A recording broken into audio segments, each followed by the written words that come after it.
DGISPR ने एक press briefing दी, press conference की और उसमें बताया कि एक, हम तो उसको अपनी ज़बान में मिसाइल कहेंगे, उन्होंने एक ऑब्जेक्ट कहा कि एक जो आया बड़ी तेज़ी से और उसको फिर गिरा दिया गया। अब ये भी खबरें आ रही हैं कि भारत की तरफ से इसको माना गया है कि जी गलती से चल गया जी, कोई मिसाइल, हम आम लफ्ज़ मिसाइल कहेंगे, लेकिन बहरहाल इसको कहा जा रहा है कि जी इतला नहीं था, लेकिन एक ऐसा एक ऑब्जेक्ट आया जो बड़ी तेज़ी से पाकिस्तान की तरफ उसका रुख मुड़ा, भारत में था। तो अब लग रहा है कि उनका कोई टेस्ट जो है वो ये नाकाम हुआ। लेकिन दूसरी तरफ अब ये खबरें भी आई हैं कि लाइन ऑफ कंट्रोल के करीब मकबूजा कश्मीर के इलाके में एक हेलीकॉप्टर भी भारत का गिर गया है।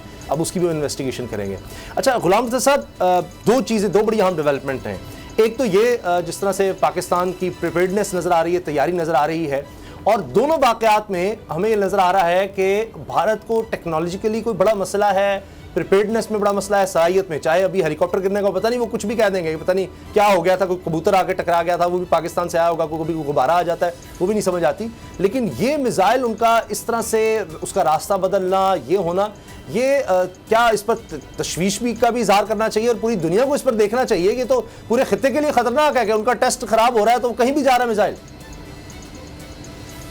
बिल्कुल आपकी बात दुरुस्त है। ये जो सूरत हाल है ये इंतहाई ख़तरनाक है और भारत के हवाले से अगर हम देखें तो उसका जो मिज़ल सिस्टम है, उन्हें उस मिज़ल सिस्टम के हवाले से सर्टिफिकेशन लेनी चाहिए और हमें भी बहुत ख़तरात हैं, दीगर ममालिक को भी जो साथ साथ खित्ते के ममालिक हैं उनको भी बहुत से ख़तरात हैं। रोज़ाना मिज़ल टेस्ट किए जाते हैं, हम भी करते हैं और भारत भी करता है, लेकिन इस तरह का गैर जिम्मेदाराना किस्म का ये जो सुपरसोनिक इस तरफ आया, ये ऐसा नहीं है कि इसको हम वजाहत को फौरी तौर पे मान लें और हम कहें कि हाँ जी भारत ने ये कह दिया है और वहाँ कोर्ट ऑफ इंक्वायरी जो है वो डिसाइड कर दी है तो ये ठीक है। ऐसा नहीं, हमें अपनी इन्वेस्टिगेशंस भी इस हवाले से करनी है और हमें देखना होगा कि हम इसको रिजेक्ट करते हैं या इस जो एक्सक्यूज़ है इसको हम एक्सेप्ट करते हैं या रिजेक्ट करते हैं। ये हमारी फोर्सेस ने इसको देखना है, डिफेंस ने हमारे ने देखना है। लेकिन ये इस तरह तो कोई भी मिसाइल वो तजर्बा करें तो कहें खुदा न खासा जी वो टेक्निकल फॉल्ट आ गया था और वो गिर गया, ये तो इस तरह नहीं होता इस तरह के तजर्बों में। और ये कमर्शियल फ़्लाइट्स रूट था, यहाँ पे 3 कमर्शियल फ़्लाइट्स उस टाइम में लाहौर से कराची और कराची से इस्लामाबाद की जो फ़्लाइट्स थी वो उसके ऊपर गुजरी हैं उस वक्त जब ये ऑब्जेक्ट इनका जिसको वो सुपरसोनिक जो मिसाइल है ये जिस वक्त गिरा है वहाँ पे, तो ये खुदा न खासा बहुत बड़ा डिज़ास्टर हो सकता था। तो इसकी हमें तो इस तरह का जिस तरह इंटरनेशनल एजेंसीज होती हैं उनको भी पाकिस्तान को लिखना होगा और ख़ुद भी इस हवाले से इन्वेस्टिगेशन पाकिस्तान करेगा और फिर इसको जवाब दिया जाएगा भारत को कि क्या वो वाकई हम उसको उन्होंने सही लिखा है या गलत लिखा है। अच्छा, अब मैंने चूँकि J-10 की बात करी, बाबर साहब इस पर आप ज़रा बात कर लें, फिर हमने J-10 की बात करी जो बहुत बड़ी डेवलपमेंट है। उसामा साहब बिल्कुल गुलाम रज़ा साहब सही कह रहे हैं कि भारत एक तरफ ये कह रहा है कि जी उसके पास लेटेस्ट टेक्नोलॉजी है और वो एक्सपेरिमेंट्स कर रहे हैं और सारा कुछ कर रहे हैं। ये उनके पास टेक्नोलॉजी है, ये उनके इंजीनियर्स हैं, ये उनका ह्यूमन रिसोर्स है कि वहाँ से सुपरसोनिक किस्म का मिसाइल जो है वो पता चलता है जी गलती से चल गया और वो 100 किलोमीटर पाकिस्तान के अंदर आ जाता है। कल खुदा ना खाता किसी कमर्शियल फ्लाइट के साथ टकरा जाता है, पूरा खित्ता जो है वो इससे ख़तरे में है। क्या पता कल कोई और ऐसी गलती और वहाँ पे पूरा एक मिसाइल सिस्टम ही वहाँ से उड़ जाए, क्या पता कि वो किस चीज़ को हिट कर जाए। तो ये चीज़ें इससे रिफ्लेक्ट होता है कि भारत का दिफाई निज़ाम जो है उसकी क्या नोयत है, किस किस्म का वो दिफाई निज़ाम है। वो जनाब लगाते हैं पता नहीं अरबों डॉलर को, 100 अरब डॉलर के करीब तो उन्होंने बजट पहुँचा दिया अपना। उसामा साहब 100 अरब डॉलर के करीब बजट पहुंचा दिया है। वहाँ पर पुलवामा अटैक होता है तो वो जाली होता है, पाकिस्तान के अंदर जहाज़ लेके आते हैं तो हमारे जहाज़ उसको गिरा देते हैं, फिर उनके पायलट जो है वो पकड़ा जाता है। अगर वो पायलट अभी ना पकड़ा जाता, इन्होंने सारी उम्र नहीं मानना था कि जी हमारा जहाज़ वहाँ पर गिरा है, लेकिन चूँकि अभी नंदन पकड़ा गया, सबके सामने आ गया तो उसको दूसरा ऑप्शन कोई नहीं था मानने के।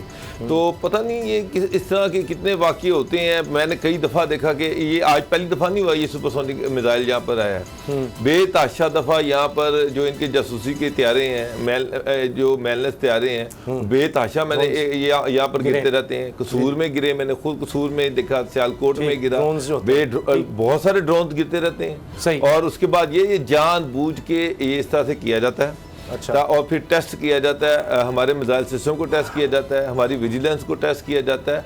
ये सारी ड्रामेबाजी है, ये कि जनाब अचानक गलती से चल गया और चला गया और ये हो गया वो हो गया। असल में वो सारी चीज़ें आपका डिफेंस सिस्टम चेक कर रहे होते हैं कि जान की एक ऐसी चीज़ छोड़ दी जो बाद में एक्यूज कर लिया और चेक किया कि जनाब ये किस हद तक विजिलेंट है, या इनका रिडार सिस्टम कैसा है, क्या करते हैं, रिस्पांस कितनी देर में देते हैं, ये सारा कुछ। अच्छा, अब गुलाम रज़ा साहब, एक बहुत हमने देखा कि एक बड़ी डेवलपमेंट भारत ने की या कोशिश की कि वो जो बैलेंस है वो चेंज हो। जिस तरह अभिनंदन वाला मामला आपने देखा, उसके बाद खुद मोदी ने कहा हमारे पास राफेल होते तो ये ना होता। फिर अरबों डॉलर, कुछ 10 अरब डॉलर लगाए उन्होंने, राफेल मंगवाए हैं। अब ये जो J-10C आया है, ये उसके मुकाबले पर है, ये उससे भी आगे की चीज़ है और इससे अब बैलेंस दोबारा कायम हो गया। भारत क्या करेगा? वो तो शायद इससे पिछली जनरेशन में रह गया और पाकिस्तान तो खुद भी तैयार कर रहा है JF-17 थंडर। तो भारत तो हर तरह से उसको मेंटेनेंस में प्रॉब्लम, वो रूस का भी इसला, अमेरिका का भी, फ्रांस का भी, हर तरफ वो मिक्सा हो गया है। तो ये पाकिस्तान ने कितनी बड़ी डेवलपमेंट करके दिखाई है, ये J-10 का आना पाकिस्तान।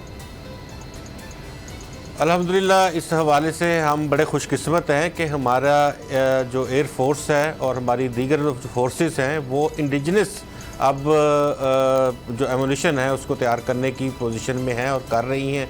इसके साथ साथ हम अपना इक्विपमेंट भी बना रहे हैं। इस तरह से जो ये हमारा प्रोजेक्ट था जिसकी आज वज़ीर-ए-आज़म साहब उस वक्त वहाँ पे गए और ये प्रोजेक्ट सामने लाया गया, इसकी रूनुमाई हुई, तो ये ख़ुसूसी तौर पे मैं ये अर्ज़ करूँगा कि हमारे दफ़ा को नाकाबिले तस्ख़ीर बनाने में कम पैसों में, कम बजट में हमारी फोर्सेस का बहुत ज़्यादा किरदार है।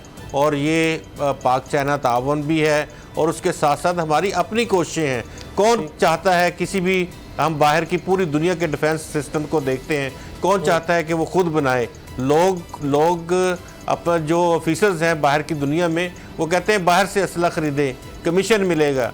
हमारे ऑफिसर जो हैं वो ये कहते हैं कि हम यहाँ बनाएंगे, हम यहीं अपने मुल्क के पैसे बचाएंगे, हम डॉलर्स में पेमेंट नहीं कर सकते। तो हमने इस दुश्मन का मुकाबला करना है और इसके पास जो भी हथियार, राफेल हो, इसके पास F-16 हो, इसके पास जो कुछ भी हो, अल्हम्दुलिल्लाह उतनी तादाद में ना हो, लेकिन उससे 100 गुना ज़्यादा, 1000 गुना ज़्यादा जज्बा हमारे जवानों में मौजूद है। आपने 27 फरवरी को भी देखा था और इसके बाद भी इंशाल्लाह कभी इस तरह की जरूरत की तो फिर भी हम दिखा सकते हैं कि हम वो काम करेंगे, हमारी फोर्सेस वो काम करेंगी जो इंशाल्लाह इनके सोच में भी नहीं होगा भारत के। और ये जो इन्होंने किया है मिज़ल का, इसके ऊपर भी मैं बताऊं कि अगर खुदा ना खास्ता ये हम IAEA को भी हम शिकायत लगाएंगे, इसकी वहाँ को भी लिखेंगे कि ये अगर इसके साथ कोई, इस ऑब्जेक्ट के साथ कुछ और चीज़ होती, या ये रोज़ाना अगर मिज़ल तजर्बे करते हैं कि इतनी रेंज का हमने तजर्बा कर लिया है और अगर उसके साथ कुछ ऐसी चीज़ होती तो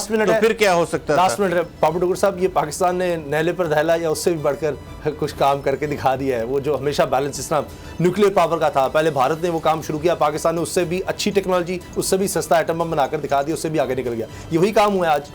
बिल्कुल सर, JF-10C जो है ये बड़ा ज़बरदस्त लाइट वेट एयरक्राफ्ट है।